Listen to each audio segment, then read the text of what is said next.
bienvenidos a DEUCES Wild Motherfuckers! Well, hello there after missing a week. Mr. Byrnes, how are you? A lot of people miss us, Thrill, when we miss a week. And I kept getting messages like, yo, dude, you guys coming on? No, no, no, no, no. Hey, we were taking this Tuesday off, and that was last Tuesday. But we are back. And not only are we back, as you guys can see as the banner strips across the top, we are back and presented by Car Shield. That's right, Car Shield. Let's give them a nice little ovation, round of applause for supporting Deuces Wild. I did some commercials with them last week, Thrill, in Florida. Great company, great people. Look forward to working with them. Well, not only are we sponsored by Car Shield, but I'm also a customer as well. I have Trey's car with them, so Car Shield. Thank you for taking care of my son, and I'm really glad that y'all are part of our sponsorship, and I'm loving the banner.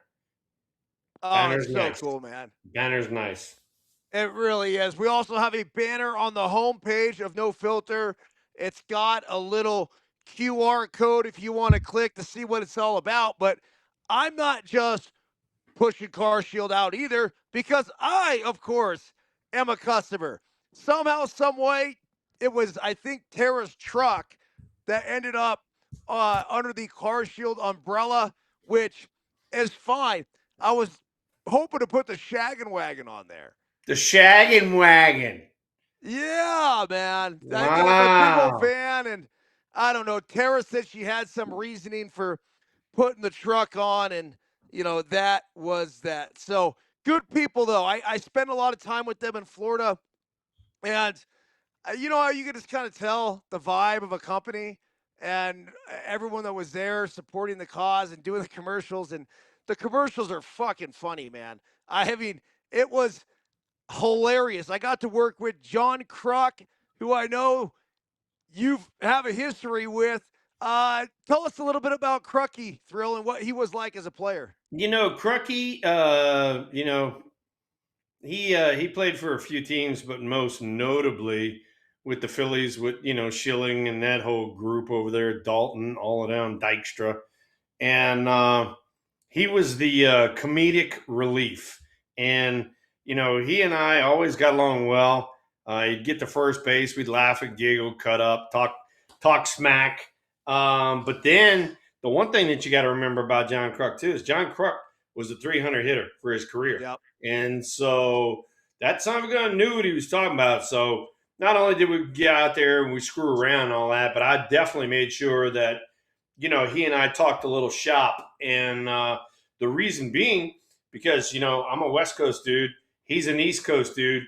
I'm not playing the East Coast teams as much as He is, excuse me, he is, and he's not playing the West Coast teams as much as I am, and so we're trading information back and forth.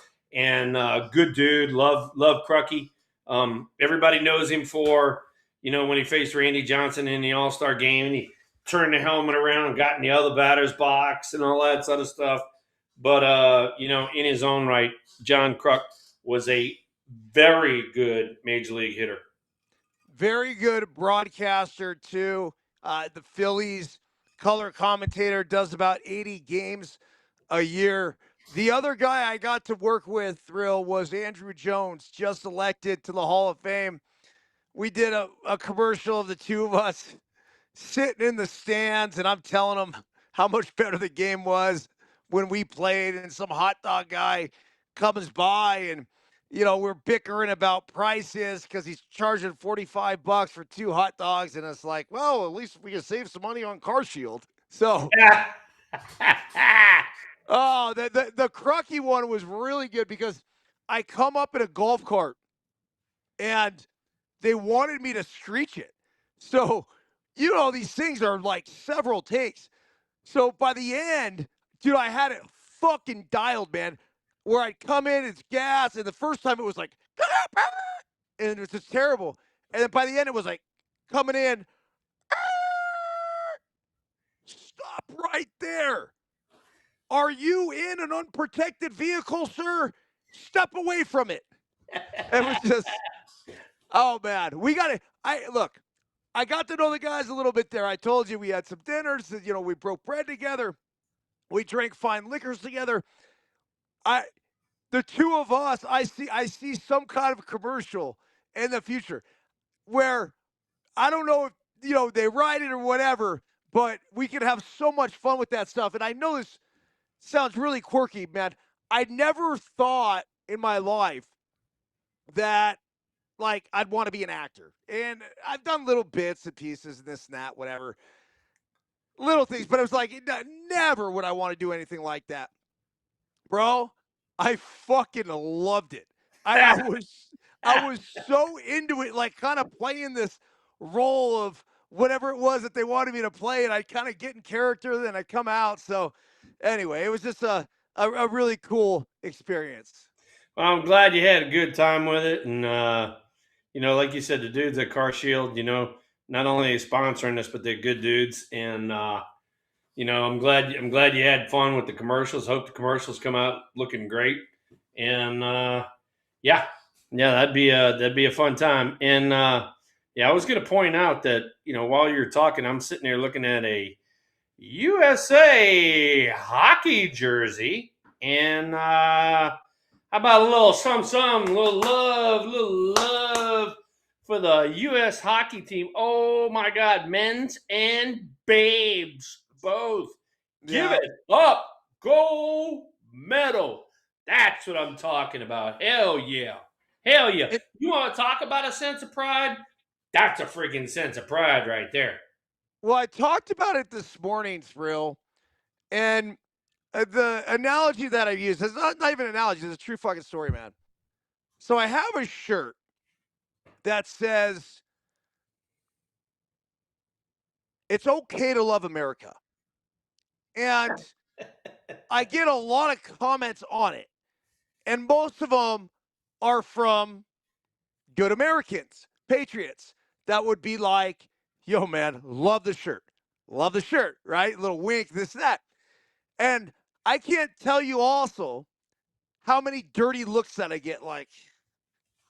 And somehow, some way over the years, it's become like not cool to be a patriot, to support your country. We live in the greatest country in the world, and I never understood that. So for all the America bashing that we have, I've always taken great pride in wearing that shirt. It's okay to love America.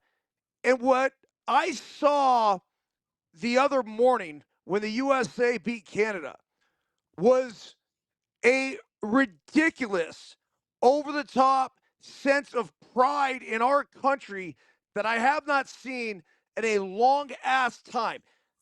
That was the thing that resonated with me more than anything. That and the fact that dude that scored the goal with the one tooth. I mean, the fact that he got high sticked earlier in the game, fucking stays in it. Jack Hughes' his name. And then they're interviewing him after the game, and he's damn near in tears, talking about how much he loves his team and how much he loves his country. They fucking bought in, man. And Halleback is the goalie. Wow. I mean, he had a performance of a fucking lifetime. People saying that it's the greatest goalie performance they'd ever seen. And they got outplayed. They really did. They should not have won that game, but they did win that game, Thrill. And now the United States of America are gold medal champions for the first time since 1980. What are your thoughts on everything that went down? You know what? I mean, I was fortunate enough to be, you know, in the '84 Olympics and walking out there and opening ceremonies and being right behind, the basketball team with Michael Jordan and all those guys. I mean, the freaking LA Coliseum in '84 was going insane. And dude, till this day, when I think about it, the hair on the back of my neck stands up. I mean, it's cool as shit, you know?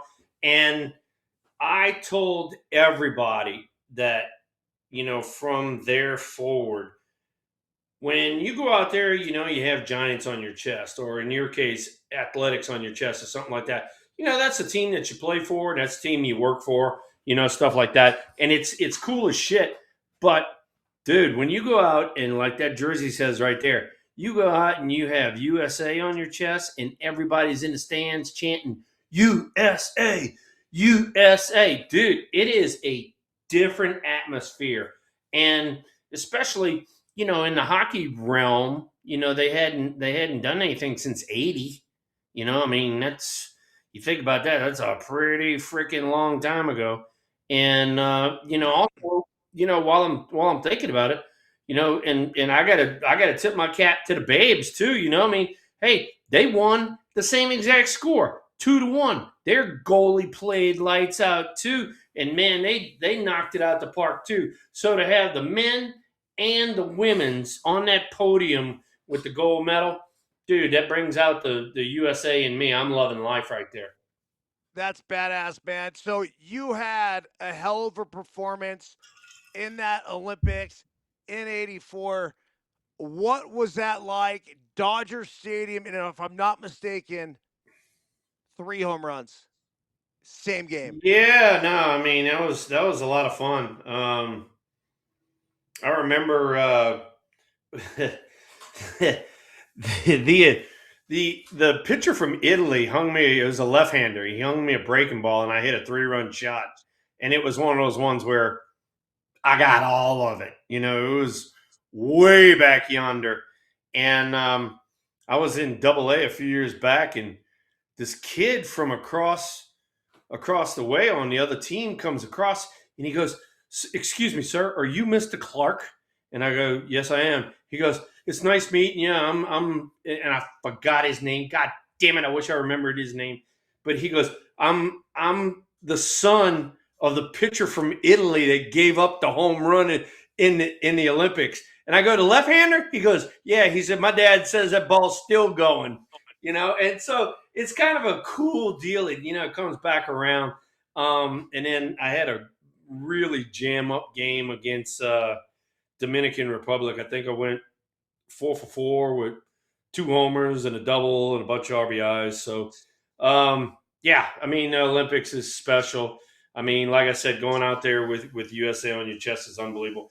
And, you know, you even brought it up, you know, the way I look at it is for the USA bashers, all right?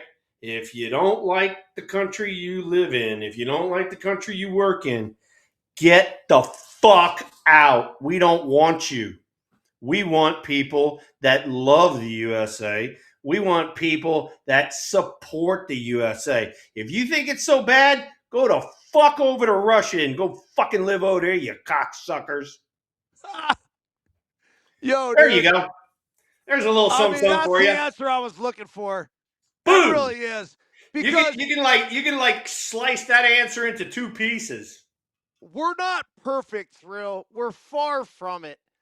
But God bless America. We live in the greatest country in the world where we're able to have these conversations. And quite frankly, we're a country of immigrants. We're a country of fucking go getters. We're a country of badass motherfuckers that are willing to go out there and charge life. We're doers here. And if you're not, get the fuck out. And if you want to complain and bitch and spend all your time bashing the establishment, get the fuck out. Like, on and on and on, bro. I cannot be any more proud to say that I am from the United States of America.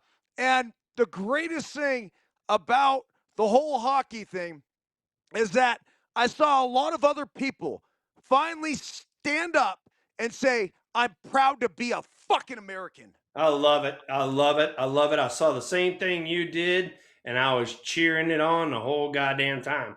And, you know, this is perfect, you know, for us being ball players. is now we're going into America's game. So, hopefully there's a little carryover, into the baseball season too. Yeah, speaking of the baseball season, Thrill, the Giants underway in spring training. There was a triple play that Oh, happened the other day. You had Robbie Ray on the mound. There was a pop up to short right field, and then fucking all chaos ensued. There was runners at first and second. The runner at second went to third. The runner at first went to third as well, but the runner at third stopped. But the batter runs all the way to second. He gets thrown out at second. They throw the ball to third base. They tag both of the guys. Bregman was the guy who was out, so he knows that, right? He's the trail guy. He walks off, but then the other fucking guy at third base decides he's going to walk off too. Well, they get the guy at second, they get Bregman, then they get fucking that guy too. A triple play. It could not be any more of a fucking spring training triple play if I've ever seen one.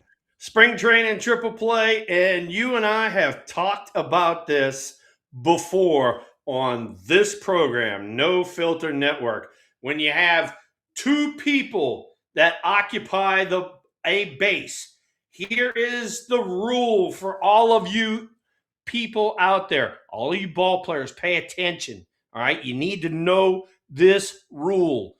If you're at third base and somebody approaches you from second base, it is your base. It's not his. When they tag both of y'all, he's out, not you.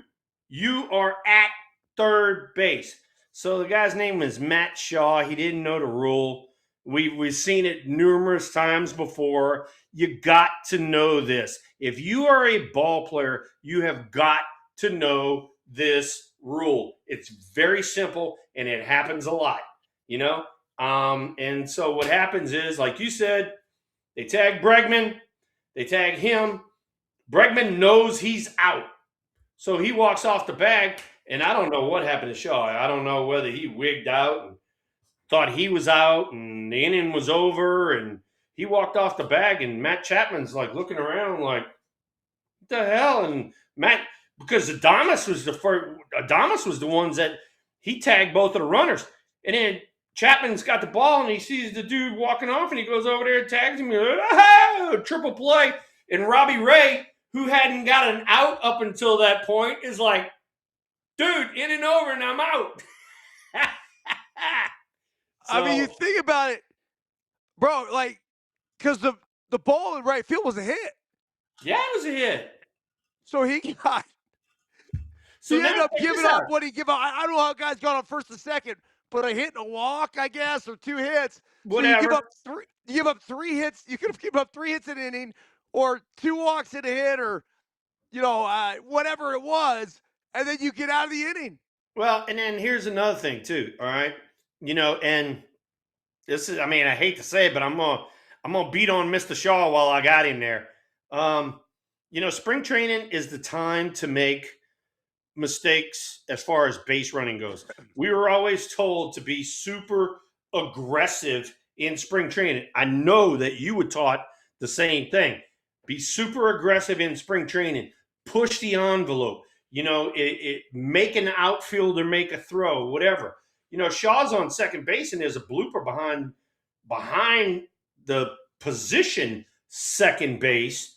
Dude, I'm off running. I'm not even checking up. I mean, I'm going all the way home, and he gets to third, checks up, and I know Bregman got a great read on it at first. Bregman and that's read why that shit. He knew it was a base hit, and that's why he went all the way to third. He's like, well, if I'm going to third, this dude's going to score, and then he pulled up, and then we're in a pickle. Well, a couple things. Number one, Bregman, great read, but the problem is it doesn't matter if you make a great read if the guy in front of you doesn't make the great read. But as far as the batter's concerned, if you see second base unoccupied and you think you can get there, go for it. But that said, his ass got thrown out of fucking second base, right away. Yeah. So that was a dumbass move too. So all right, this goes back to last year. We had an incident on TV. We were watching it, and we led into it. Was the ball that hit the glove of the outfielder? It was in Toronto. Ball hit the glove in the outfielder, and the guy from third was tagging up, and he didn't know what the hell's going on because the guy juggled it and all that sort of shit. And he went back to third. He never did score, and on a ball that damn near hit the wall in center field.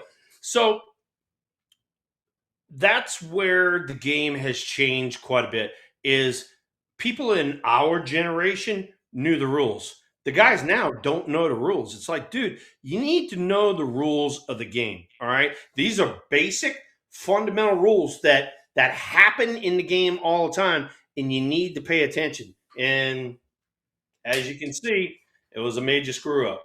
So for everybody at home, understand when the ball comes down, if it hits the guy's glove, he could juggle it 15 times over. As soon as it hits his glove, you can go. You can go.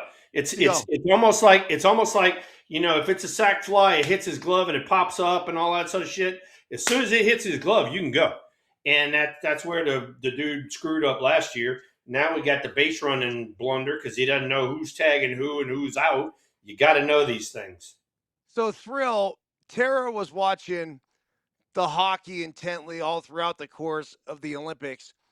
And she comes to me the other day, and Giuseppe Pepe Manuele, and she's like, I finally know what icing is. And she was super excited and whatever. And it made me think, here's somebody that, and I don't know a ton about hockey either. So, but I watch, and, it's fun. And I was having a buddy of mine explain to me, the line shifts, right? How they're coming on and off. And those guys on the first line, the second line, the third line of offensive players, of defensive players, all this stuff. And then I started thinking about this from like a baseball perspective. Could you imagine trying to fucking explain this game to somebody that's never seen it? You know what? Where do you even start? You know what? And it's weird that you said that, is because I just so happened to walk by it yesterday and looked at it. The baseball rule book is about that thick, and it's not in big ass writing. It's in like little bitty writing. I mean, if you go through the baseball rule book and they cover freaking everything. And the whole time that I played in the major leagues, I knew all those rules. There was maybe one, maybe two that I was confused on, but I'd go over to the umpire and I'd have him explain it to me because I wanted to know that if something went on the field, I was going to get it right, or my teammates were going to get it right. And like you said, trying to explain this beautiful screwed up game to somebody is damn near impossible unless you watch it for a while. Yeah, I'm sure they watch it, play it, right? If you play Little League when you're a kid, it's pretty easy, right? The simplicity of, all right, there's 3 strikes, there's 4 balls, you hit the ball, you run to first. It's not that hard. But then you get into some of the intricacies of the game at the super crazy high advanced level, and it is fucking complicated. Yeah, no, I'm with you. Hey, while we're talking, I had actually met this gentleman a while back. Awesome dude, Hall of Famer, and he passed the other day. Is the Pirates Hall of Famer Bill Mazeroski? Yeah, so I legend. Wanted to toast Mr. Bill. Certainly. Here's to you there, sir. Awesome gentleman. Yeah, yep. Our deuces wild, dude, baby. Look at this, man. If you want one of these, go to the No Filter Spirit Sale.com, I believe is what it is. You know what we got to do, though? We got to make it to where it holds a little bit more than 6 ounces. All right. It has to. If it's a tumbler, it's got to have hell, 22's on there. Let's use 22 ounces. That'll get us through a show. Yeah, but Thrill, I drink my coffee out of this in the morning, so I don't want too much. I like the size. Oh, We're gonna get you a when? tumbler. We'll get you a tall boy, man. Hey, don't think I don't have double deuce cups. Josh and Big Mike and all the Tommy, don't think I don't have double deuce cups that are freaking 20 something ounces. You get through one of them bad boys, you ain't feeling no pain, brother. Oh, you ain't kidding, dude. All right, Hey, hey. but anyway, no, seriously. Bill Mazeroski, he's known for hitting the walk-off homer in the 1960 World Series. And yeah, I mean, Superman, gonna miss him. Big part of the game. So Bill Mazeroski, throw you said that you looked up his numbers. You're like, yeah, like they were kind of like okay.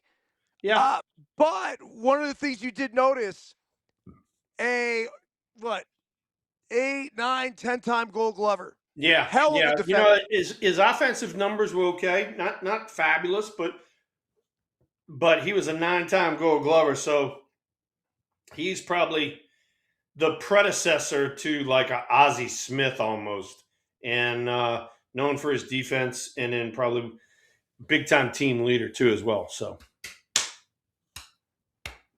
anyway, Uh, it says Pirates owner Bob Nutting said Maz was one of a kind, a true Pirates legend.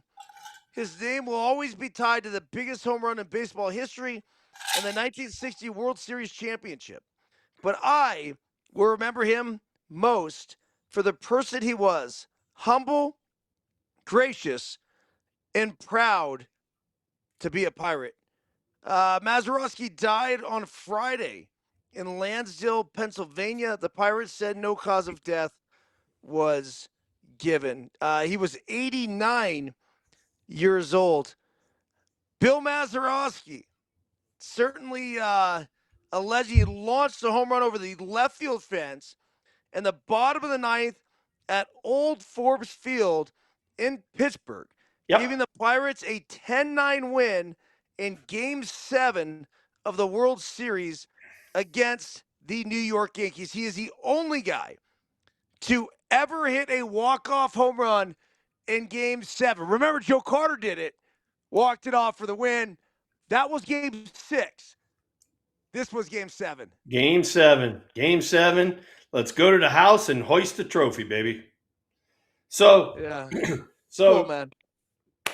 Trey is my trivia dude, as Josh and Tommy and Mike know, and he sent me a list, and it is hell. I don't even know how many it is right here, but it's 35 different like one-liners from Yogi Berra, and Oh, just the silly Yogi Berra quotes. And so I'll pick out off of page one here. I'll pick out three for you. So here we go. okay. Ready? Give it to me. Let's dissect them just for fun. Yeah. All right. So this is the one that he's known for all the time. It's numero uno on the list. It ain't over till it's over. We know Typical that. That's typical true. Yogi. He's got to state the obvious and all that. Okay. Number two on the list. All right. This one I've heard a few times before, but it still tickles me. It's deja vu all over again. All over again. Yogi is, oh God, he was a hoot. And he was like that when you talk to him in person. I mean, he was Yeah. the same way. And then here's one that tickled me. I don't know why it tickled me, but it did. It says, "The future ain't what it used to be." Nope. Future ain't what it used to be, man. So there's some yogiisms for you. But they're fucking ingenious. Like Oh, they're it's definitely genius. there's so much depth to them, and Yeah. you can analyze them over and over and over again. Yet they're so fucking simple. So I know Lindsay Barrow, Yogi's granddaughter, who's really gotten behind the Yogi Museum and everything, and they just recently did a thing out at the museum where they played a game of catch with like, I don't know, like fucking thousands of people, and she asked me to come, and I was moved by the fact that she asked me to come. I wasn't able to make it, but Lindsay's super sweet, super smart, and I just think with Yogi, I mean, this guy was a 10-time World Series champion. Digest that shit for a second. Yeah. Right? We think Tom Brady has a lot of fucking rings. Look at Yogi Berra, man. It's incredible. He And guess what? is And guess the what? definition Out of of a glue those, guy. out of those 10 World Series, he was behind the plate for every one of them. Oh yeah, He of was the course, he was the in control dude, you know? the glue guy. Like Yeah. they talk about in today's game, right? You talk about glue guy, and Yogi Berra was the ultimate fucking glue guy. He was the guy that kept everybody together. He was the guy that kept everybody laughing.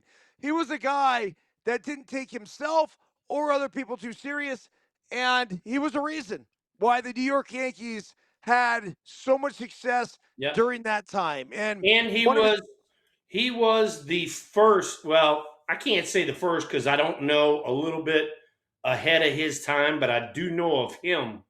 He was the first really bad ball hitter. He was the guy that if you threw the ball right down the middle of the plate, he was an out. But if you tried to make an unbelievable pitch up here, whack, he'd freaking whack the shit out of it. So, unbelievable. Another quote that always pops up, and it's the one that you talked about. It's how did he think of this? And it's incredible. Is when you get to the fork in the road, take it. take it. You know, it's like, Yogi, I get it. I get it. We got to take one of the forks, but which one, dude? Bro. Yeah, so you know why he was a great bad ball hitter? And I'm serious about this. As the same reason why he came up with so many of these yogiisms. The dude was his best, and you would understand this. The dude was his best when he wasn't thinking. The dude Yeah. was his best when he had a brilliant brain. And when you let that brilliant brain just go, and you're like, oh, brilliant brain, I could do this. I could do this. I could do this. And as soon as you think about fastball down the middle, you and I both know, I can't tell you, I missed a lot of fastballs down the middle because I'm like, oh, fuck, and I would Yeah. get too excited out front or whatever it was. And I needed it a little off. Like if I either wanted a little middle to inside middle, right? Right. I never wanted it right down the middle, or just like a little bit outside, because then you're working to get it. The fastball down the dick, as they like to say, could sometimes be one of the most difficult pitches to hit because you see it early, you get overexcited, and then all of a sudden it's like, oh, and within this point whatever seconds that you like don't have time to think, you actually fucking think. You're like, oh, I could do this, and that with this fucking ball. Then you try to do too much, and that. You know what else too? And I mean, I've told several people this. I know Josh knows this for sure, but I worked on shit like on the corner and off the plate and all that. Cause that's where I was getting pitched. So I mean, I'm taking oh shit during the course of a regular day, I'm taking 250 swings. Not one ball that I am swinging at is right down the middle. No, It's always like a pitcher's pitch or something moving or a changeup or whatever I'm working on that day. I'm not working on something right down the middle. And a lot of times you get in the game and you see it and you freeze. You're like, oh shit, that's like the best pitch I've ever seen in my life. And by that time, it's by you. It's like, God damn it, you know? I so total transparency. I'm a very shitty BP pitcher, very inaccurate. I can throw hard, and when I do that, I'm semi around the zone. But dude, I got balls going down and away. I got them going up and in. I'm a little all over the place. And so I've thrown to Biscuit for years out in the gym here in our community. And so I was throwing to him tonight. and it was like whew, hard down and away, and he'd stay on it. Like hit a fucking bullet to right, boom, up and in, pull his hands inside, bullet to left, right down the middle. Foul tip, swing and miss. And I thought about that for a second. And it's funny we're having this conversation tonight. And I'm like, yo, bro, you hit the tough pitches, but the ones down the middle, for whatever reason, you're having trouble with. And actually, he was late on them. And I think he was seeing it so well, so early, that he had the confidence that he could just wait. And he wasn't getting the barrel out front. He's like, yeah, I keep either pounding the ground or I'm fouling off underneath. I go, yeah. I'm like, look, dude, both times I can't see your barrel. So it's here, I'm here, and let's say he's pounding the ground, I'm getting this. Like, boom, really late. This is kind of what I see from the pitcher's perspective. Or if he pops it up, I see this, and it's going back. I go, bro, get set a little bit earlier, trust what you're seeing down the middle, and then let it fly. But let it fly by getting the barrel of the bat out front, and you see this as a pitcher. Dude, that's a scary thing, man, because he hit a fucking ball that goes, and I saw that where that was in the zone. He could get a hit here, and boom, caught it right there, and that was it. So it's interesting how this game works and how hitting is because it's I don't know. It's cool. I love it. I fucking love everything about it. So I gotta give a little shout out to one of your players, cool dude, Brody Crudelli. His Yeah. first varsity at bat. Wacko! He goes big time yard, right? And so Crudelli sends me the video, and I tell him, congratulations. I send him a bunch of emojis, all that, and he said, and he comes back to me a little bit later. He don't text real good.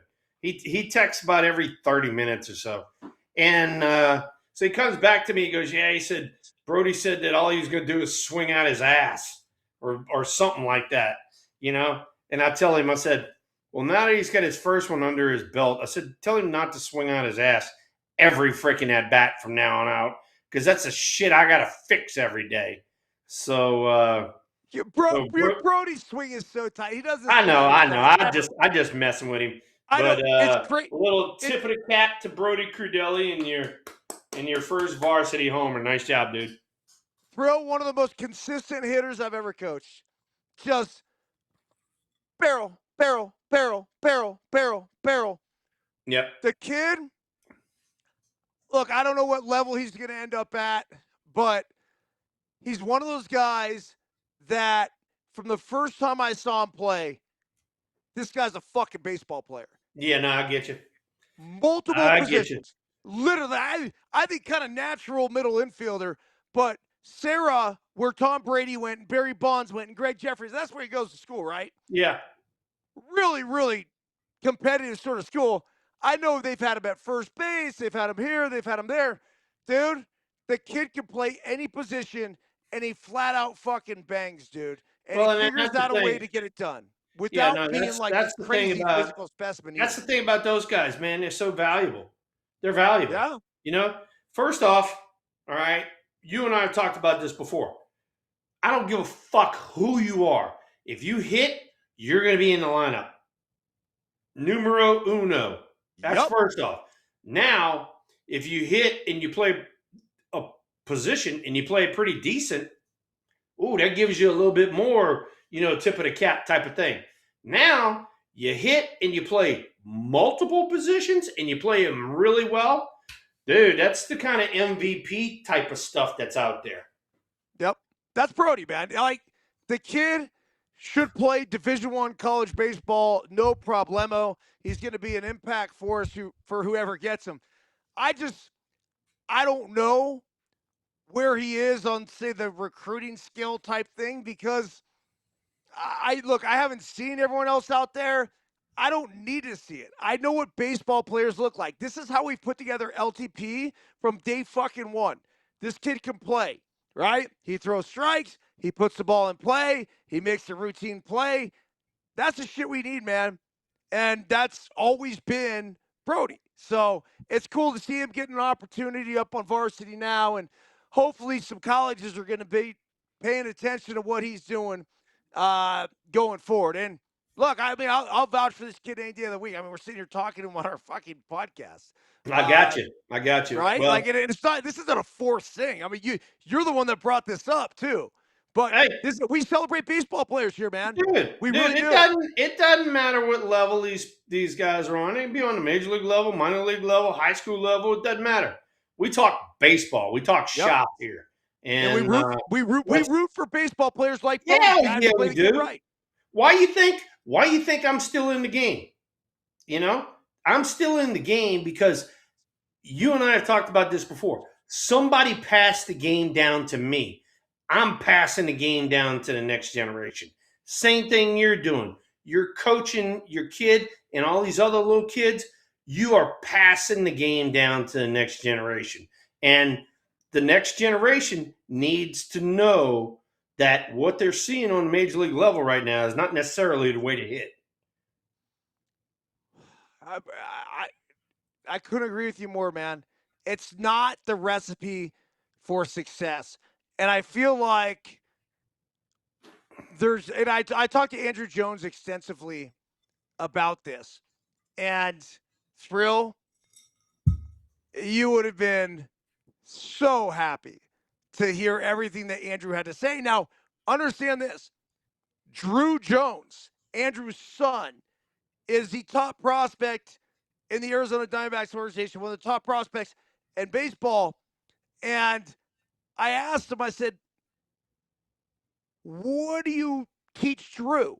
How do you coach Drew? How is Drew receptive to what you tell him? He goes, Bernsey, just backspin, create backspin. Backspin, the ball goes. Here, boom, flat, cut it, backspin. That's what I teach him. I'm like, oh shit, man.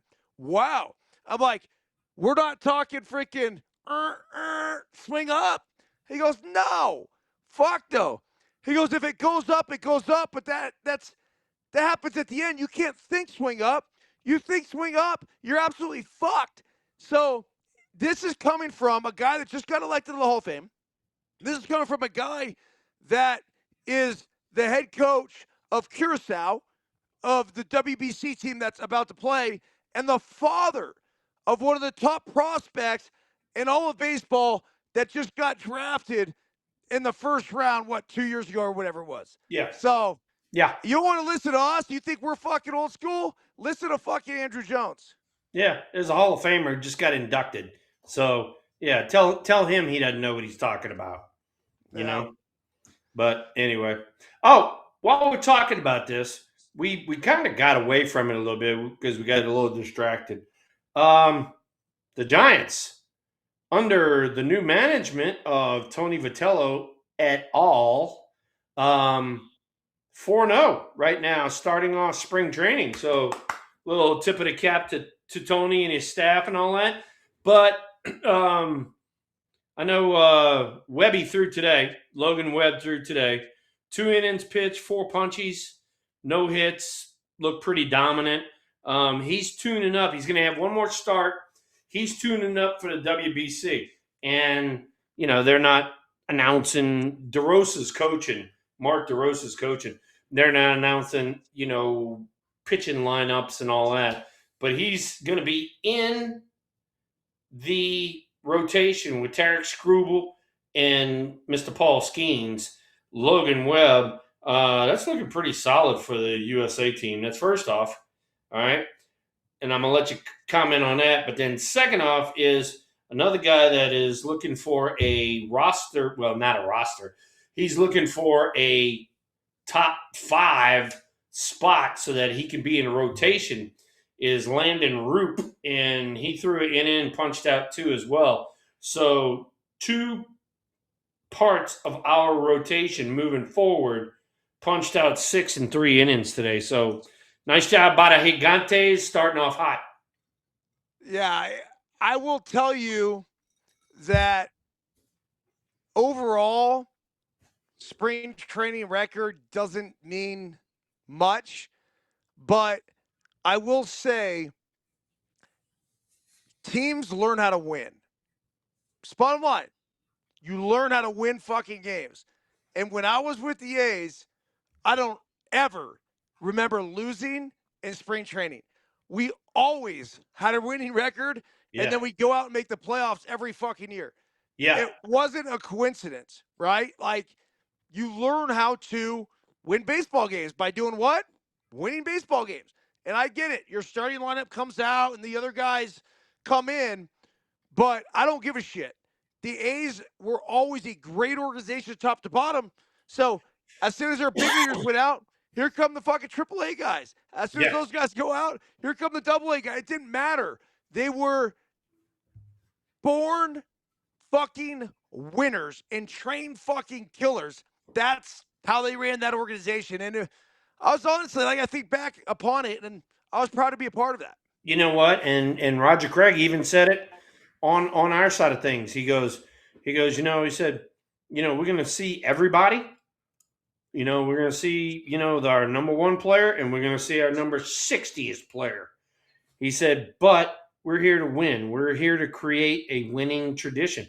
And that's the same thing that you guys did. Tony La Russa was on the other side in Oakland, when I was in San Fran, and he did the same thing in spring training. You did the same thing in spring training. That is where you create that winning atmosphere. And when the bell rings, which happens to be this year, March 25th, when the bell rings, you want to hit the ground running. You don't want to check up. You want to hit the ground running. And Bro, we I don't know. even talked about it. We even talked about it earlier in the chat room. But I know Christian's going to be in spring training at the same time I'm going to be there. I'm going down there, and the reason that I'm going at that time is I don't want to see guys playing an inning, maybe 2 innings. I want to see a starter going 4 or 5. I want to see a position player playing 5 or 6 innings, and then see kind of where they are then. No, it makes a ton of sense. You mentioned Scooble for the WBC thrill. It came out today that he actually is going to make just 1 start and then he's out. Yeah. I don't, I talked about it earlier on the Daily Hustle. This is a guy that is going to be a free agent next year or at the end of the season. And we're talking hundreds of millions of dollars on the line. The number 1 priority he has is to get ready for the season and to stay healthy. I don't quite get it, because the only thing that I question a little bit, and I've thought about this all day actually, is that no matter what, Scooble's going to be pitching. He's going to be going through his routines. He's doing whatever he's doing, and then he's going to get into the games. If you get into a spring training game and you can try to tell me if you're a pitcher that you're taking it easy, you shouldn't ever fucking take it easy. Every time I'm taking the fucking mound, I'm going full send. Whether it's, the WBC or it's the spring training game, I'm not trying to throw softer or just working on this or that. Like, I don't know. I love how Webb is prepared for this. I love how Webb seems to be all in on this. The Scooble thing, I get why Boris would give him the advice that he's getting or whatever. But again, he says he's going to make 1 start, an abbreviated start, and then he's out. Your thoughts on what's going on with that? Well, here's the thing. So, your job in spring training is to ramp up each start that you have. So, here's Brandon Webb going 2 innings his first time out. He'll go 3 next time, maybe 4. Who knows? right? And Scooble is in the same exact boat. These guys need to ramp up. They need to get their pitch count up for, opening day and stuff like that to make sure they can go a minimum 5 innings to get a decision. And, the excuse of I'm a free agent and, I can only go one start and, I got to watch out and I got to save myself. Well, I'm sorry, but you're going to go back to the Tigers and you're going to start throwing the shit out of it. You're going to go back to the Tigers and you're going to start ramping up again. Why can't you ramp up now? Why can't you ramp up for the WBC? Hey, look, you knew you were on a team before freaking spring training started. Why didn't you get ready to freaking go a few starts? And I love Logan Webb's, quote. He said, I'm in it for the long haul. He said, I'm gonna stay all the way through. I love that. That's freaking the way it should be. And it goes back to exactly what we talked about earlier. Going out there with USA on your chest, you have to love it. Yeah, I agree with you. If I were Scooble, I would say, look, I'm not compromising how I would get ready. Tigers, give me the same program that I would have for you guys. 20 pitches, 40 pitches, 60 pitches, whatever it is. Give me that program and I will follow that. But I'm not going to follow it with a fucking D on my chest. I'm going to follow it with a USA going across the fucking chest. That's and right. That's where I think there's a little disconnect. Overall, I think everybody's quote unquote all in. Scooble, again, I'm having a little bit of like conflicting viewpoints because earlier today, when I did the Daily Hustle, I'm like, oh, yeah, no, I get it. But then I thought long and hard about it all day. I'm like, no, I don't get it. Go fucking pitch for your country, motherfucker. Go. This is a country that's provided you the opportunity to make $32 million through an arbitration process where you gambled 13 and fucking 1, man. This is a country that you get through this season healthy, and I'm sure you can get insurance on yourself right now too, but we're talking hundreds of millions of dollars will be afforded to you. Go represent that motherfucker, dude. That's what this is all about. It's fucking everything. Yep, and you and I just talked about it. You got those memories, man, and you got that feeling. Like I told you, just thinking about it makes the hair on the back of your neck stand up. It's like, come on, man, that's freaking awesome. So he said, hey, look, we got through talking about it. We led off the show, a baseball show. We led off a baseball show talking about fucking hockey because of the pride that it freaking brings out in us. So at the end of the day, when it's all said and done, what are you going to hold on to, man? He's already going to have more money than he ever fucking needs. He's setting up generations of Scoobles down the road. If you're him, if I'm him, I'm like, look, WPC comes around once every, 3-4 years. This is your big opportunity. This right now is the time. You're the fucking man. You're the star. You're the Cy Young Award winner. This is your time. 3 years from now, 4 years from now, I don't know, man. I mean, you might be decent. You might not. You might still be the best pitcher in baseball. You might not, though. So play the role when you have it.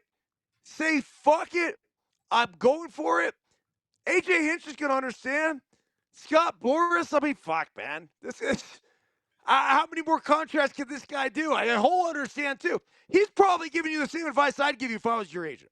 I'd say, hey, shut it down. Let's do this and that. I'm not your agent though, man. I'm a fucking proud U.S. citizen. I just want to see our best out there. Well, I can't say anything. I'm not a Scott Boras fan because I'd bash the fuck out of him. But to go back to what you were just talking about. Yogi Berra even said it. The future ain't what it used to be. It ain't what it used to be. Anyway, hey, I got a tri-tip on the A tri-tip. Oh, you're talking barbecue Big Mike's downstairs. language right there. Look at you.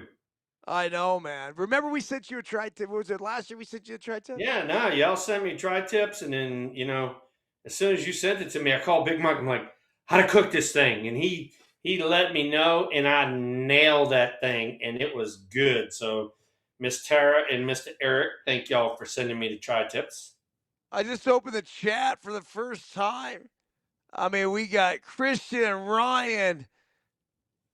You got Linda. I mean, just a lot of the regulars. Battleborn. What's up, buddy? Yeah, Austin Horton Josh. came in a little late. Jason's here. Josh, Tommy, Ryan. Ryan's abusing the chat room again. Ryan, you need to back down a little bit on the chat room. You're hogging the chat room. I don't know. Is it possible? I'm I think messing. I'm Austin, messing with you. I'm just. I'm Austin's just. in there. I'm just sounding off on what some people in the chat room have said. We just like talking shit. Our guy We do like Pete. talking shit. Yeah. What's up, Pete? What about Battleborn Mike, man? Hey, Battleborn. So, Battleborn's working on a duo. You and I next year. You and our dinner. That's Battleborn and Jason's shop. Ooh. Speaking Yeah. of which, I am going to be in Reno on Thursday. What the fuck are you talking about? I have a speech that I got to do an appearance Thursday night, and then I got a speech on Friday, and then I fly out on Saturday. So I will be in your neighborhood here in the next few days. Dude, I'm going to Houston. Really? I leave for You Houston. coming to the south, and I'm going to the west. What are we doing? I'm leaving for Houston on Thursday. Yeah. Holy shit, man! What's the what are the odds of that? Yeah, so I'm doing the Nevada Contractors Association banquet, and needless to say, those guys, they're big, huge ball fans and stuff like that. And there was a lady that wanted to do a sit down Q&A moderated, and I said, lady, I said, I hate to tell you, but I do a lot of this shit. I'm taking the fucking lead. I got this. You stay in the background. I got this. I'm gonna run this whole goddamn thing. So Yeah. Big Mike and Jason, y'all are gonna have a ball out there. Oh, I fucking love it, man. Yeah, I once you've had me as your official moderator every Tuesday, it'd be hard to deal with other people, man. Yeah, no.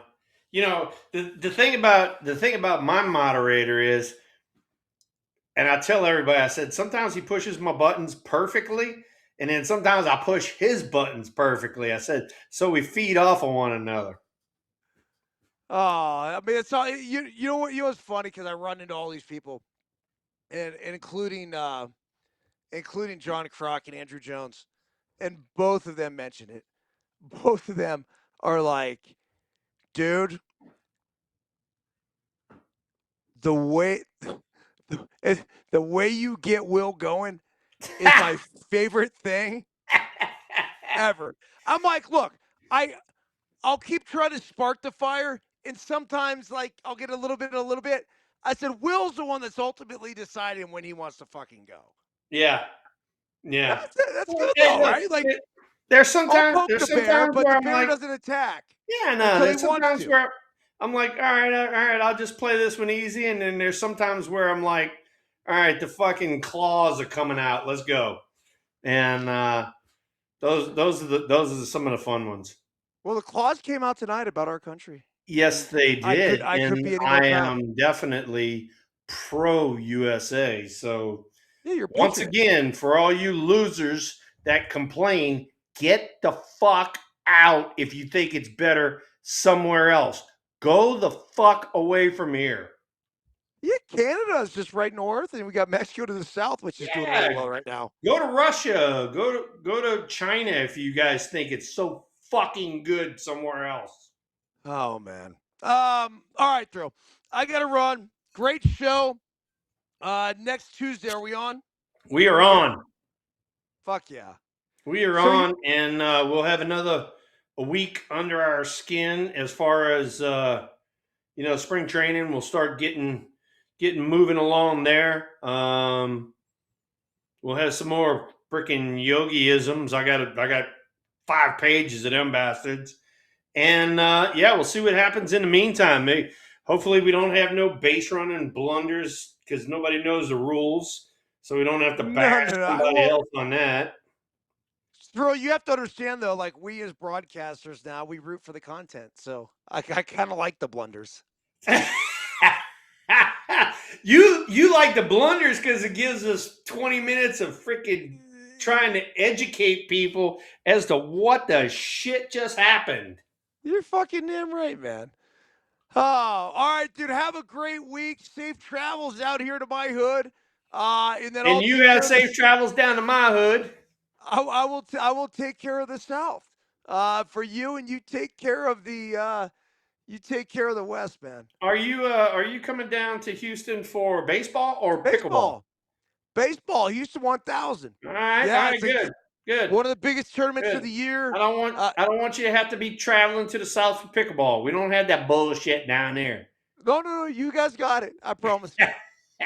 You I guys know got we it. got it, but it ain't that fucking big like it is out yonder. It's not as prominent as it is out here, but you guys certainly have it, dude. All right. Well, hey, enjoy your time in Reno. Send my love to Battleborn and Jason and all the other fucking yahoos. I mean, I can imagine. I don't know if Chad's gonna be out there, but Yeah, we're gonna have a bunch of people out there. I don't know about Chad, but I'll be seeing